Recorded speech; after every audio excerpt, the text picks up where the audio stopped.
किसी भूखी और मजबूर औरत से इसकी भूखा मजबूरी के बदले जिस्म ना खरीदना। वो लाहौर के इलाके शालीमार में नानचने और सिरी पाए की दुकान चलाता था। मैंने कई बार उसकी दुकान से नाश्ता खरीदा था, मगर अक्सर मैं देखता जब भी कोई बेहतरीन बूटी ज़्यादा गूदे वाली हड्डी आती तो वो बूटी को अलग बर्तन में रख देता और हड्डी से गूदा निकाल कर हड्डी फेंक देता। मुझे इसकी इस बेईमानी पर हैरत कम होती मगर गुस्सा ज़्यादा आता। तब मैं ज़ेर तालीम था, कॉलेज में मेरा पहला साल था। बच्चों जैसी झिझक और खौफ मेरे अंदर था। मैं चाहकर भी सिरी पाए बेचने वाले से ये नहीं पूछ पाया था कि वो ऐसी बेईमानी क्यों करता है।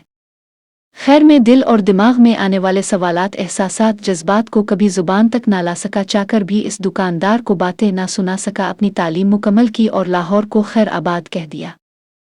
आज ठीक तकरीबन 7 साल बाद मैं दोबारा इसी दुकान पर अपने दोस्त के हमरा नाश्ता करने गया। मैं मोटरसाइकिल से उतरा ही था कि एक नए मॉडल की गाड़ी ने आकर मेरे सामने ब्रेक लगाई और अंदर से इसी दुकान का मालिक निकला। मैंने इस दुकानदार को पहली नज़र में पहचान लिया और थोड़ी देर मुझे गौर से देखने के बाद वो दुकानदार भी मुझे पहचान गया। वो मुझे इंतहाई आजिज़ी और खुश असलूबी से मिला, बहुत इज्जत के साथ बिठाया, मेरे लिए बेहतरीन सा नाश्ता ऑर्डर किया और एक बहुत ही बेहतरीन पाए का प्याला उठाकर दुकान में लगे पर्दे के पीछे चला गया। मेरी दानिस्त में मुझे जवाब मिल गया कि ये शख्स अपने लिए बेहतरीन बूटी और गूदा अलग करता था, मगर फिर भी मैं दुकान के मालिक से ये सवाल करने की ठान चुका था। लिहाजा थोड़ी देर बाद जब वो फारिग होकर बाहर आया तो हाथ धोकर मेरी टेबल पर आ बैठा।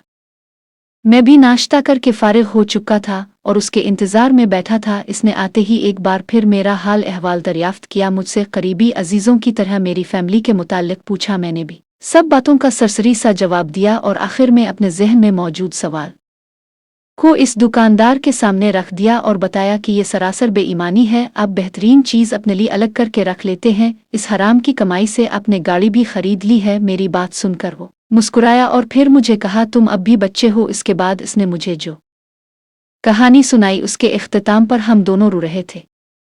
होटल के मालिक ने बताया कि मेरा नाम फ़हीम है, मैं साहवाड़ी स्टॉप पर रहता हूँ। मैं जो बेहतरीन बोटियाँ और हड्डियों का गूदा अलग करता था, वो एक औरत जो खुदा में मुझसे मांगने आती थी इसे देता था। आज वो औरत बूढ़ी हो चुकी है, चलने फिरने से आजिज़ है। जिस पर्दे के पीछे में खाना लेकर गया था वो वहीं बैठी हुई थी। मैंने इसके अपने हाथों से खाना खिलाया, इसका मुंह साफ किया और अपने हाथ साफ करके बाहर आ गया। मैं इस औरत को नहीं जानता। हकीकत ये है कि मुझे ये भी नहीं पता ये मुसलमान है या नहीं, मगर ये मुझसे मांगती अल्लाह के नाम पर थी। इसे नमाज, रोज़ा, कलमे का कुछ पता नहीं था, मगर चूंकि वो मेरे खालिक के नाम पर मांगती थी और मुझे पता था कि मेरे मालिक ने ही इसे मेरे दर पर भेजा है, इसलिए मैं सबसे बेहतरीन बूटी और गोदे अल्लाह ताला की तरफ से भेजी गई इस औरत के लिए रख लेता था।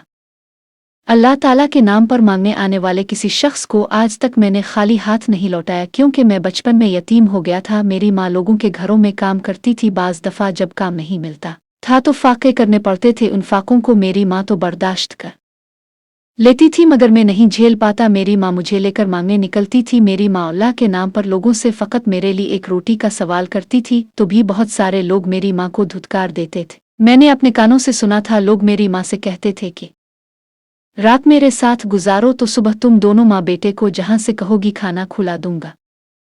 मेरी माँ चुपचाप आंसू बहाते हुए मेरा हाथ पकड़कर आगे चल देती थी और गाड़ी में बैठे साहिब लोग पीछे से कहकी लगा रहे होते थे। मैंने माँ के जीते जी नान चने और सिरी पाए की रेड़ी लगा ली थी। अल्लाह ताला ने अल्हम्दुलिल्लाह मुझे रिस्क देना भी शुरू कर दिया, मगर तब तक भूख सह सह कर मेरी माँ बहुत सारी बीमारियों का शिकार हो चुकी थी। मेरा कारोबार चमकने से पहले मेरी माँ मर गई, मगर मरते वक्त मेरी माँ ने मुझे एक बात कही थी, किसी भूखी और मजबूर औरत से इसकी भूखा मजबूरी के बदले जिस्म ना खरीदना।